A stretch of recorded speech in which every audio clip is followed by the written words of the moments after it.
Y la Cancillería define detalles del vuelo humanitario que traerá a los estudiantes que salieron de Ucrania debido a la guerra. Más del 81% de ellos decidió que retornará al Ecuador y por lo menos se requerirán 2 vuelos humanitarios en estos 15 días.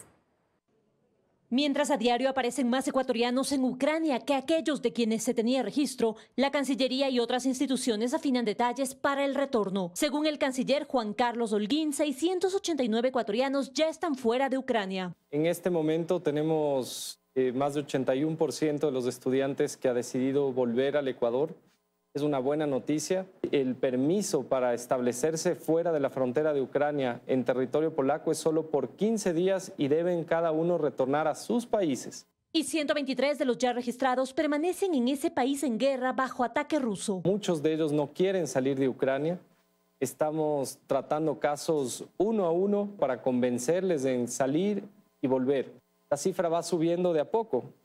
812. Cada día nos aparece un nuevo estudiante en Ucrania, muchos de ellos sin documentación. Es en esta sala de crisis donde se reúnen varias instituciones del Estado presididos por el canciller Juan Carlos Holguín. Ellos definen las acciones para la llegada del vuelo humanitario. Inicialmente se prevé que sean al menos 2 vuelos humanitarios en estos 15 días. El primero llegaría al amanecer de este viernes. Empieza en Madrid, donde está el avión en este momento en base. Se mueve hacia Budapest, se suben los primeros estudiantes, luego pasa por Varsovia, hace una escala técnica de combustible en su regreso a Ecuador. Según información entregada por el canciller, todos los ecuatorianos en Ucrania se fueron por sus propios medios. Ningún ecuatoriano está becado por el gobierno ecuatoriano de los que se encuentra allá. La familia de uno de ellos, Joel Estrella, confirma que pagaron más de $10.000 para que él estudie en Ucrania. Sin embargo, se sienten estafados. La agencia con la que viajó Joao y 18 ecuatorianos más el 15 de octubre del 2021, ellos nos ofrecieron una visa estudiantil de 6 años.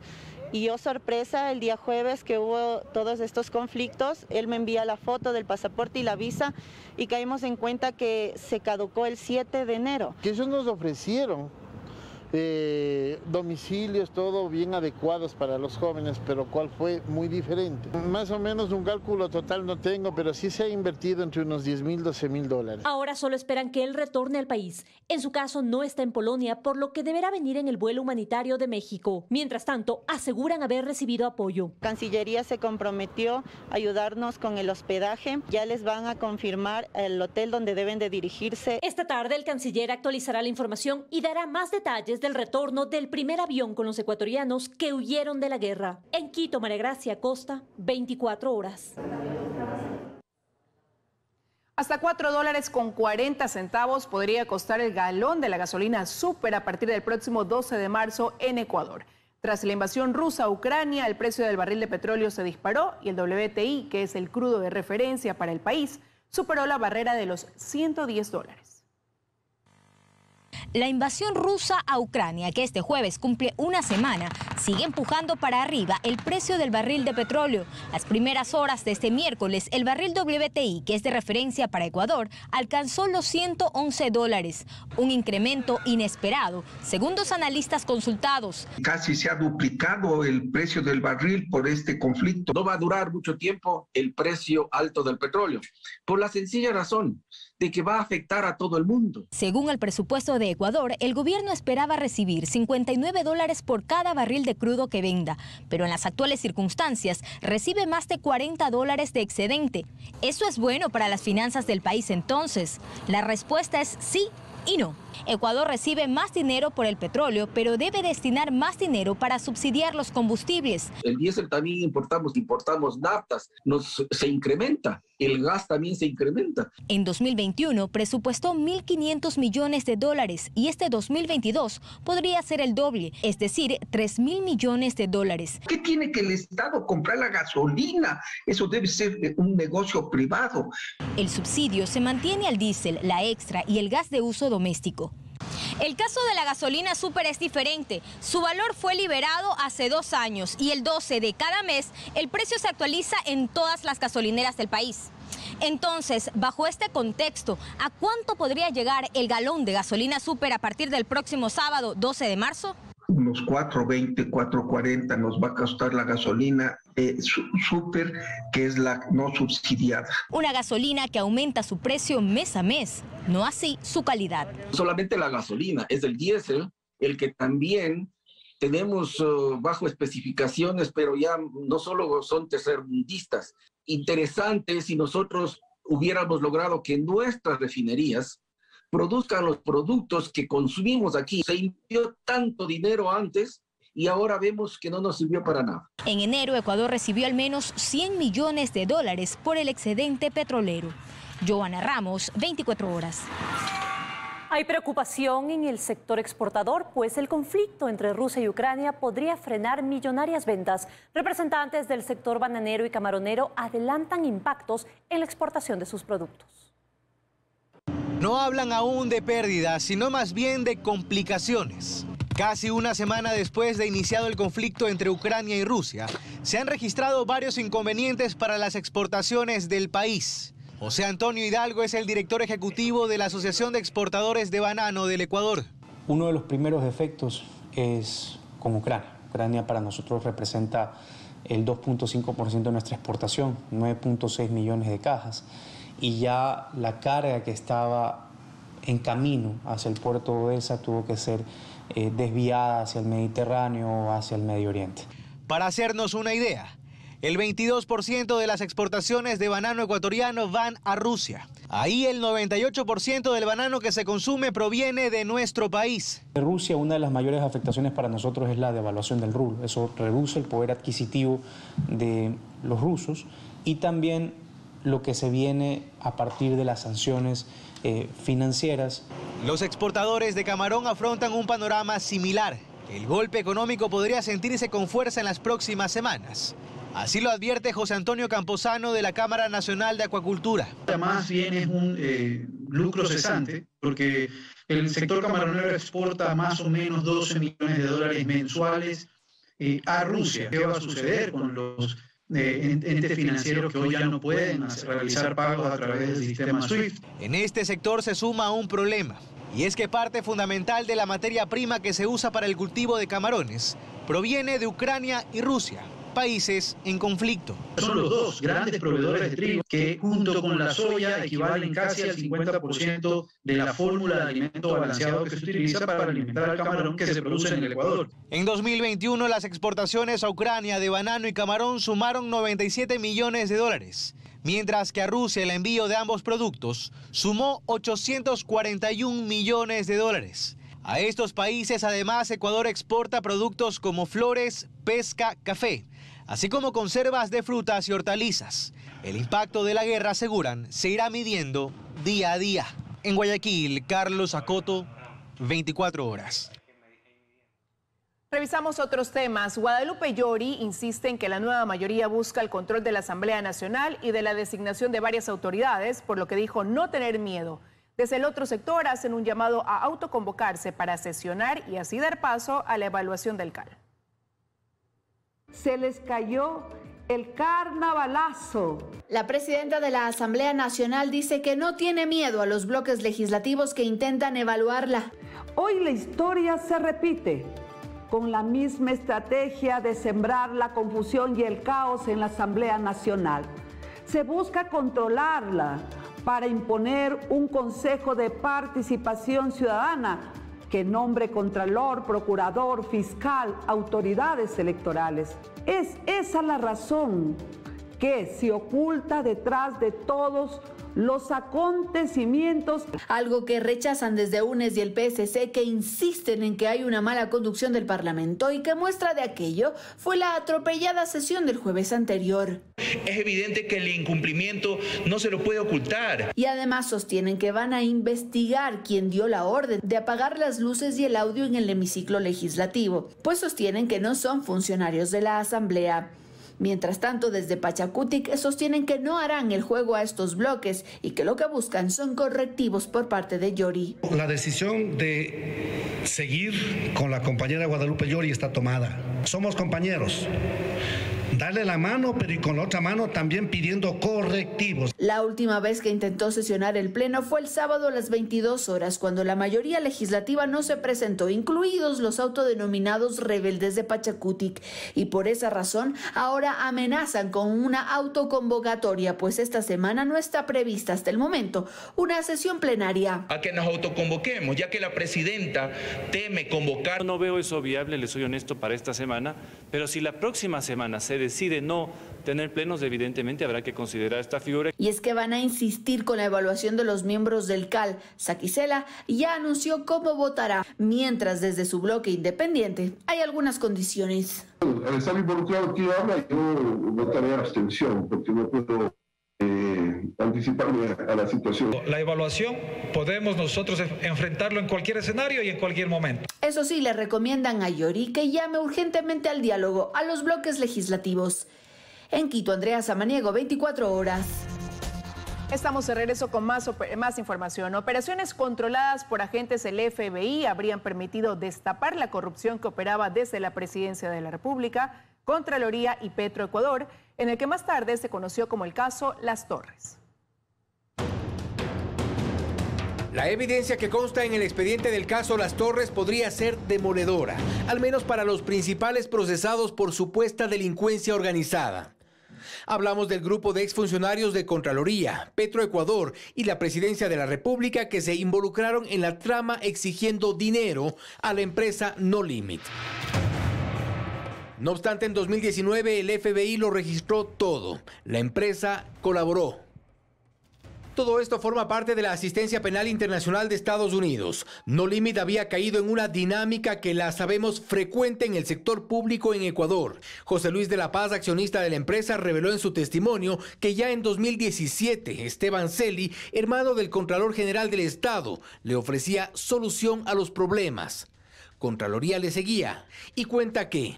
Ahí es cuando empezaron los pagos, algunos pagos en efectivo, que yo personalmente lo entregaba a él, y adicionalmente hubo una transferencia que fue revisada por el gobierno de Estados Unidos, que es de $110,000. Pero ¿se concretó esa ayuda? De la Paz respondió.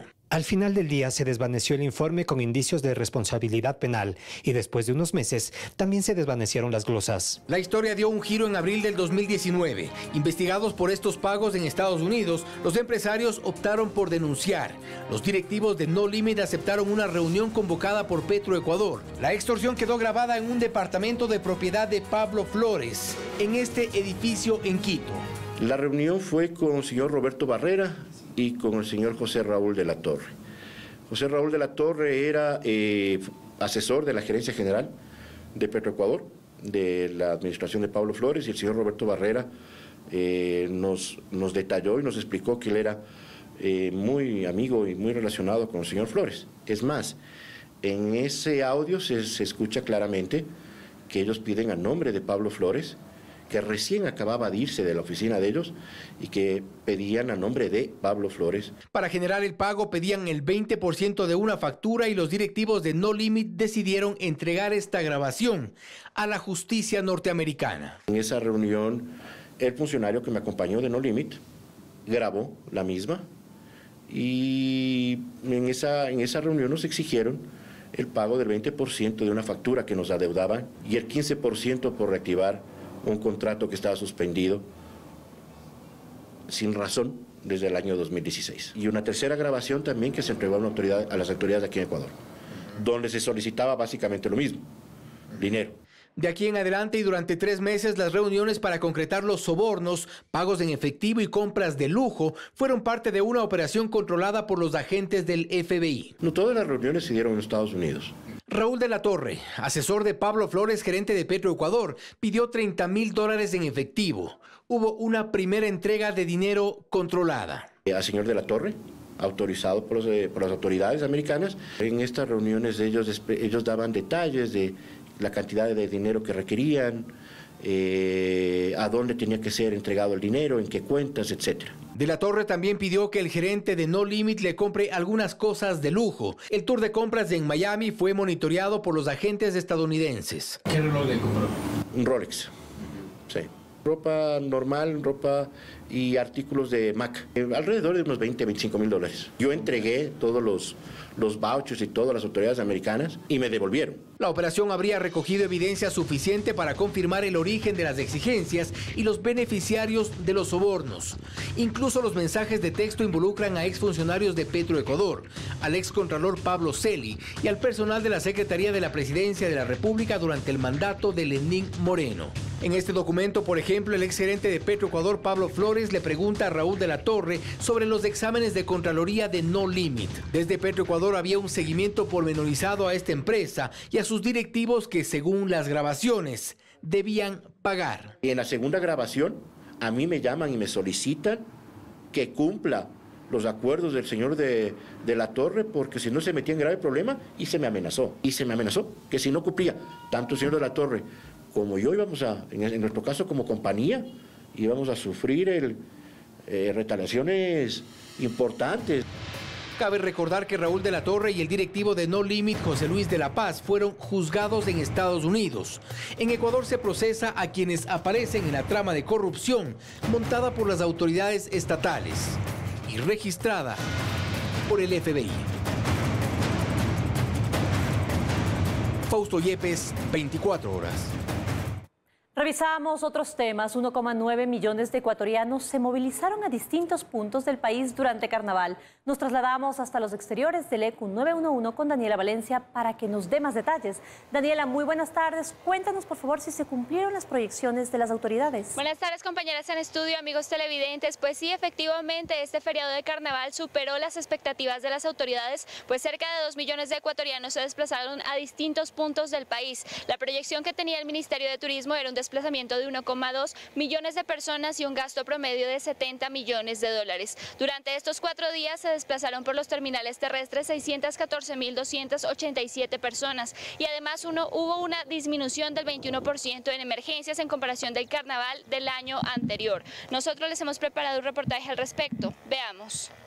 Largas filas de vehículos en las principales arterias viales marcaron el inicio y fin de uno de los feriados más largos del año. Durante estos 4 días de Carnaval, 1.992.461 ecuatorianos se desplazaron a diversos puntos del país. En comparación a un año atrás, las emergencias se redujeron en 21%. El 77% fueron de seguridad ciudadana, esto es 39.206, el 10% de gestión sanitaria, 5.227 y el 8% por gestión de tránsito y movilidad, 4.170. 206.000 personas se trasladaron al eje costero. Los destinos con mayor demanda fueron las playas de General Villamil, con 28.500 personas, Crucita con 22.670, Murciélago con 19.150, Chipipe con 16.600 y Salinas con 16.600. Indicarles el movimiento que tuvimos de los ecuatorianos por los diferentes terminales del país. Registran 614.287 personas. Hubo un total de 7.034 libadores y 4.131 escándalos. Las ciudades con mayores reportes fueron Guayaquil, Quito y Ambato. Daniela Valencia, 24 horas. Los destinos preferidos por los ecuatorianos fue el eje costero, la Sierra Centro, la Sierra Norte y también el Austro. El análisis epidemiológico, las consecuencias de este feriado serán en 15 días. Es lo que les podemos compartir al momento. Regresamos con ustedes a estudios que tienen más noticias. Una excelente tarde. Una excelente tarde también para ti, Daniela. Muchísimas gracias.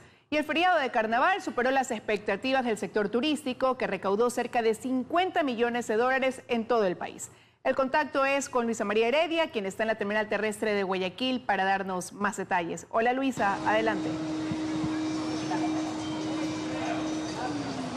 ¿Qué tal, compañeras, amigos televidentes? Definitivamente se cumplió el objetivo de darle mayor cabida a la reactivación económica durante el feriado de Carnaval. Según datos recientemente difundidos por el Ministerio de Turismo, durante los 4 días de asueto se registró un gasto turístico de 48.9 millones de dólares. Esto representa un 28% más de lo recaudado en el último feriado de 2021. Y es que cerca de 2 millones de personas se movilizaron a distintos puntos del territorio nacional, pero principalmente a la costa ecuatoriana. Veamos la siguiente nota.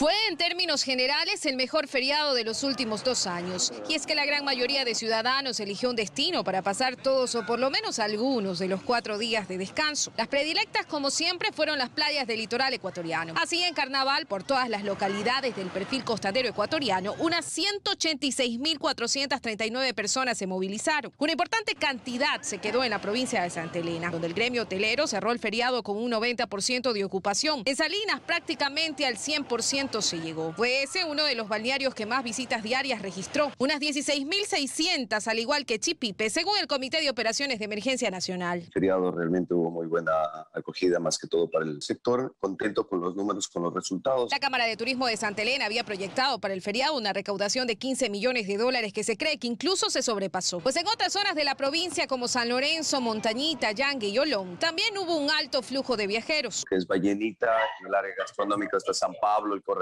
de San Pablo, que es excelente, así como también Olón. Creo que los destinos más populares son los de mayor acogida. En Manabí este carnaval también dejó satisfacción. La ocupación a nivel hotelero en promedio sobrepasó el 85%. En el caso de Crucita, la playa de Puerto Viejo, se contabilizaron 22.670 visitas diarias. Y solo en la playa El Murciélago de Manta, otras 19.150 visitas. Allí el 90% de las más de 85.500 habitaciones disponibles estuvieron ocupadas por turistas. Normalmente nosotros estamos acostumbrados a que hay tantos feriados en el año y esos feriados en el año nos permiten recuperar las caídas que normalmente tenemos en los meses bajos. Son cifras aceptables, motivadas principalmente por el relajamiento de las medidas de control ante la presencia del COVID-19, cree la Cámara de Turismo de Manta. Permitió que la gente decida salir ya con más confianza al destino preferido o predilecto de cada viajero, porque sabía que iba a poder gozar de ese destino. Los balnearios de la provincia del Guayas, como Playa Varadero y General Villamil, también estuvieron entre los más visitados durante el feriado. A este último, por ejemplo, llegaron hasta 28.500 visitantes diarios. En cuanto a la sierra, destinos como Cuenca y Ambato fueron los más solicitados. Por su fiesta de la fruta y las flores, Ambato, más de 120.000 personas llegaron.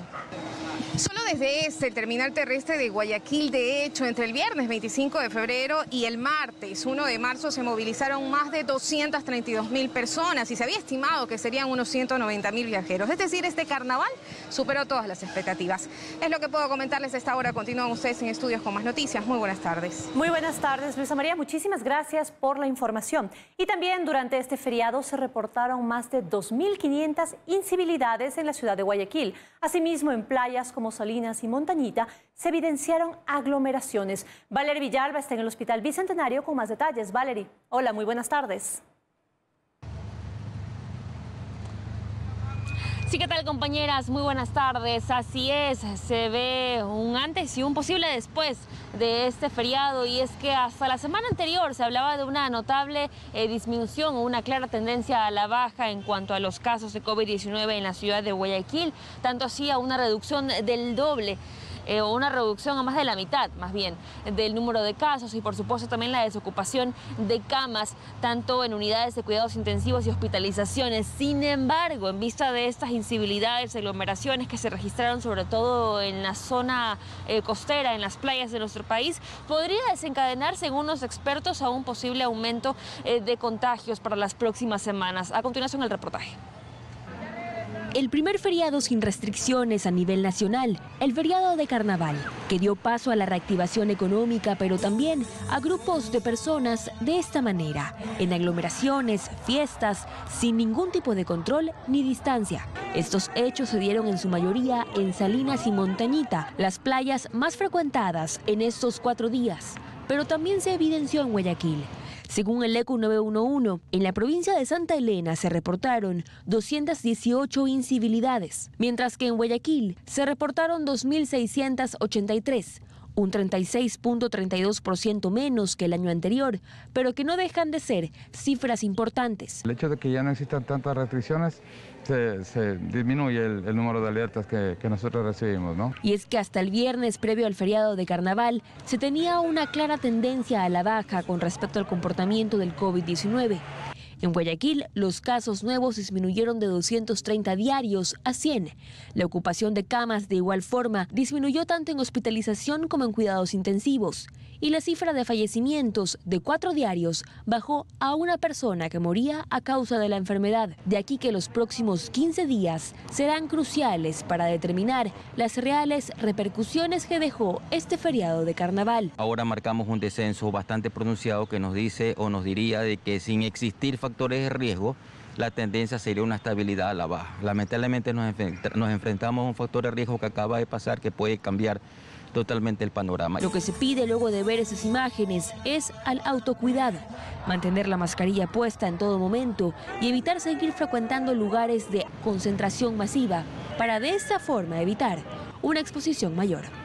Bien, lo que insisten y acotan es esta importancia de recalcar el autoaislamiento por estos días después de haber estado tal vez dentro de algún riesgo por estas aglomeraciones en las playas y también en ciertos puntos de la ciudad de Guayaquil, eso con el fin de evitar mayores contagios y que estarán pendientes durante los próximos 15 días el comportamiento del virus en nuestra ciudad para determinar cuáles podrían ser las verdaderas repercusiones que deja este feriado de carnaval. Es lo que puedo comentar a esta hora. Ustedes tienen más en estudios, compañeras. Que tengan buenas tardes. Buenas tardes también para ti, Valerie. Muchísimas gracias.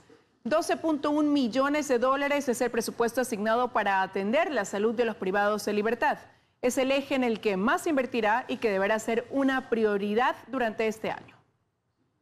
Durante este año, el gobierno tiene previsto invertir 27,4 millones de dólares en la aplicación de la política pública de rehabilitación social. La mayor parte de ese presupuesto, es decir, alrededor del 44%, está destinada a salud de los privados de libertad. El documento presentado por el gobierno detalla que serán 8 los puntos en salud que se abordarán. Por ahora, las autoridades han reconocido que un 2,6% de la población penitenciaria tiene enfermedades como tuberculosis. Este eje, indica el documento, deberá estar manejado por el Ministerio de Salud. Solicitamos una entrevista con esa cartera de Estado para saber cuál será el primer paso en este proceso, pero nos indicaron que aún están gestionándola.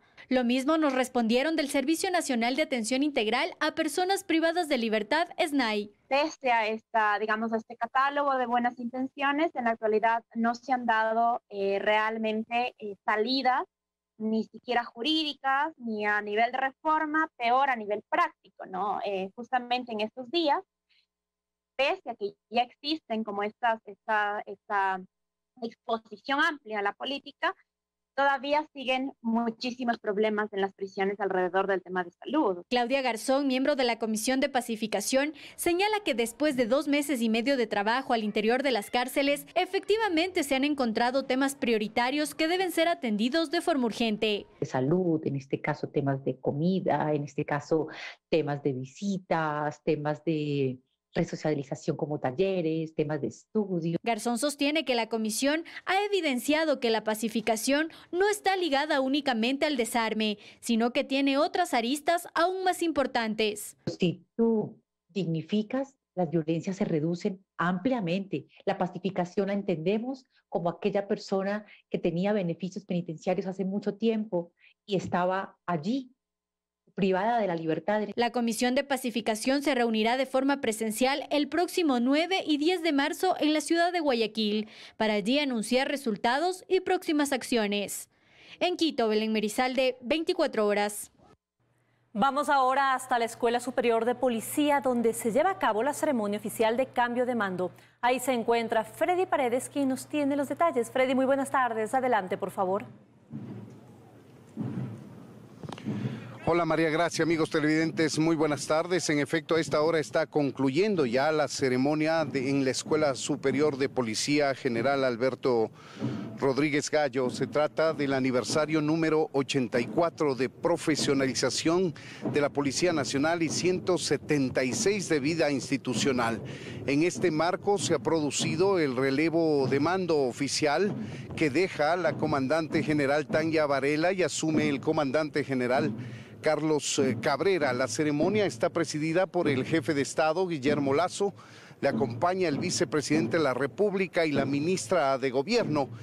así como un buen número de secretarios de Estado y altas autoridades del país. Hay presencia de parte del cuerpo diplomático acreditado en nuestro país, y a esta hora tiene lugar el desfile que brinda fuerzas, la Policía Nacional al presidente de la República una vez que ha concluido este acto. En el discurso de rigor, el presidente Guillermo Lasso ha dicho que agradece a la Policía Nacional por su participación en los diferentes operativos en contra de la violencia y a favor de la seguridad ciudadana. Ha recordado todos los capítulos del país en los que ha participado la Policía Nacional y por ello ha dicho que su gobierno presenta su respaldo. También ha garantizado que los policías estarán respaldados por la ley en el cumplimiento de su deber y ha lamentado la pérdida de al menos 46 policías en el cumplimiento de su deber. En el marco de esta ceremonia también se han graduado como subtenientes de policía 317 cadetes. Este es el marco general de la ceremonia de la Policía Nacional por su aniversario. Es lo que tenemos a esta hora para compartir con ustedes. Sigue Tulis en los estudios. Amigos, muy buenas tardes. Buenas tardes para ti también, Freddy. Muchas gracias. Vamos a hacer una pausa, amigos. Se cumple un mes de la tragedia por el aluvión de la comuna y las familias afectadas aún buscan ayuda de las autoridades. Les ampliamos la información al volver.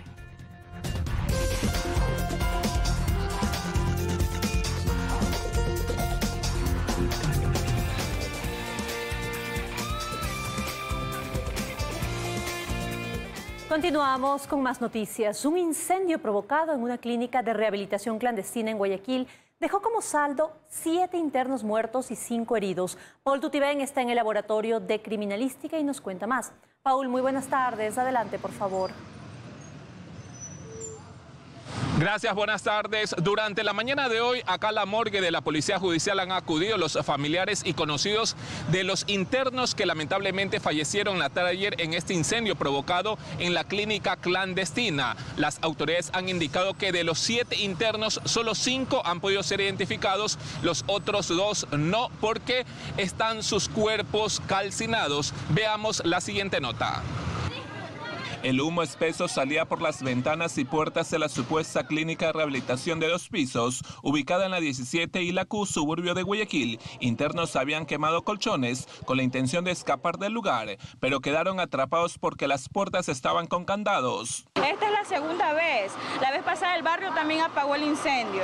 Por la emergencia, al sitio acudieron unidades del Cuerpo de Bomberos para realizar los trabajos de extinción del flagelo. Durante el trabajo encontraron a 6 jóvenes fallecidos en los cuartos y a 1 en el baño. Aproximadamente entre 18 a 23 años los muchachos que fallecidos.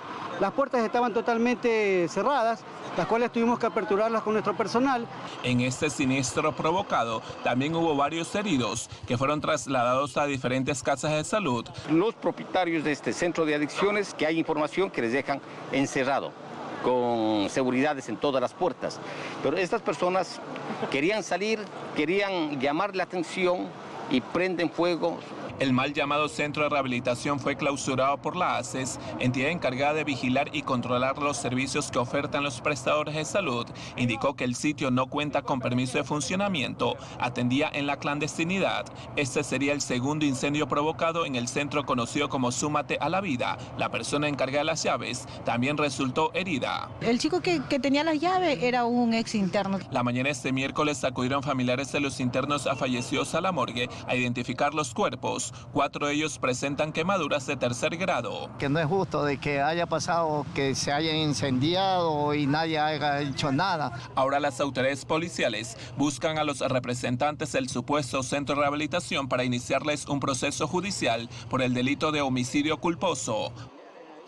Asimismo, se conoció que la policía ha realizado algunos operativos para tratar de ubicar a los representantes de la clínica clandestina. Ellos tendrían responsabilidad porque habrían dejado con candados las puertas para que los internos no salgan del lugar, y ante esto quedaron encerrados y lamentablemente fallecieron en medio del incendio. Hasta aquí la información. Gracias. Buenas tardes.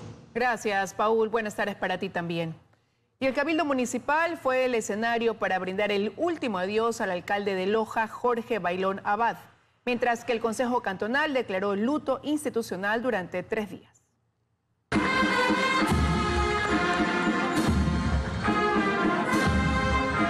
Con honores. Así fue el último adiós del burgomaestre lojano Jorge Bailón Abad, que falleció la noche de este martes 1 de marzo por complicaciones de su salud. Un homenaje póstumo se desarrolló la mañana de este miércoles en el Cabildo Lojano, en donde familiares y colaboradores expresaron su pesar. Nos duele mucho su partida, pero en que quizá valoramos más sus enseñanzas, su amor a la música, a la cultura, a la geografía, a su tierra natal. Jorge Bailón Abad falleció a los 75 años de edad y fue alcalde de Loja en 3 ocasiones. El Consejo Cantonal declaró luto institucional durante 3 días consecutivos e izar las banderas del pabellón nacional y emblema de la provincia de Loja a media asta. Siempre lo vamos a recordar con trabajo, con responsabilidad, con esfuerzo, para poder atender fundamentalmente a las clases más necesitadas. La familia del burgomaestre lojano ha anunciado que hoy en horas de la tarde realizarán la cristiana sepultura de manera privada. En Loja, con cámaras de Mateo Castillo, María del Rocío Coronel, 24 horas. Se cumple un mes de la tragedia por el aluvión de la comuna. Las familias afectadas aún buscan ayuda de las autoridades. Paul Coello está en la zona cero en la comuna y nos cuenta más. Hola Paul, muy buenas tardes, te escuchamos, adelante. María Gracia, Liz, amigos, ¿qué tal? Buenas tardes. Así es, hoy se cumple un mes de la tragedia del sector de la comuna y varias son las afectaciones que dejó el aluvión. Personas fallecidas, familias que perdieron prácticamente todo y hasta niños que quedaron en la orfandad. Acá en la cancha de vóley, donde falleció el mayor número de personas, se ha instalado un espacio para que sus seres queridos les rindan un homenaje. Hemos conversado con los moradores del sector de la comuna y también del sector de la Gasca después de un mes de esta tragedia y esto fue lo que nos comentaron. Veamos. Con una tristeza profunda, don Olger ve la pancarta que colocaron en la cancha de vóley con la imagen de las personas que perdieron la vida en el aluvión de la comuna. Cuenta que ahí están 6 de sus amigos y vecinos que jugaban todas las tardes. Ha sido un dolor bastante grande, tanto para el sector deportivo como también para la comunidad.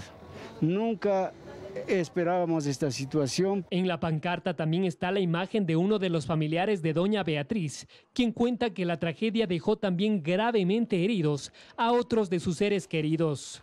Quedó herido mi nieto, quedó herido un primo mío, quedó mal. Pero entonces eso es algo doloroso. En la zona aún podemos ver cómo después de un mes del aluvión, la gente intenta levantar sus negocios y reconstruir nuevamente sus hogares. Según datos de las autoridades, 9 estructuras colapsaron totalmente y más de 25 quedaron debilitadas. Nuestra dirección de riesgos tiene que hacer un análisis exhaustivo de si es que se vuelven a dar permisos de construcción en estos espacios. Hay que recordar que había pocas, pero sí había viviendas informales. Para estas 9 familias, el municipio busca espacios de reubicación en planes de vivienda del norte y sur de la ciudad. Además, destinarán un presupuesto del fondo emergente para los 16 niños que quedaron en la orfandad. Para poder acompañar la subsistencia de estos chicos, que son 16 huérfanos, hasta que terminen sus estudios universitarios. Esto es algo muy importante. Y que la rehabilitación en esta zona podría tardar de 2 a 3 años. Sugerían, por ejemplo, algunos asesores del alcalde en materia de riesgos, hacer estaciones de control meteorológico, tener ahí también espacios de áreas verdes que están protegidos con taludes. Y que además van a trabajar en un sistema de alerta temprana para prevenir este tipo de tragedias. Este plan tomará algunos años porque deberán analizar varias zonas de riesgo y capacitar a los moradores de ellas. Así es, según las autoridades, la zona continúa siendo monitoreada porque aún los riesgos persisten. Y no solo en esta zona, sino en otros 16 sectores del norte, centro y sur de la ciudad. Con esta información, regreso a estudios. Liz, María Gracia, ustedes con más. Amigos, buenas tardes. Buenas tardes, Paul. Para ti también, muchas gracias. Con esta información vamos a ir a una pausa, amigos. Al regresar, revisamos información internacional. Ya volvemos.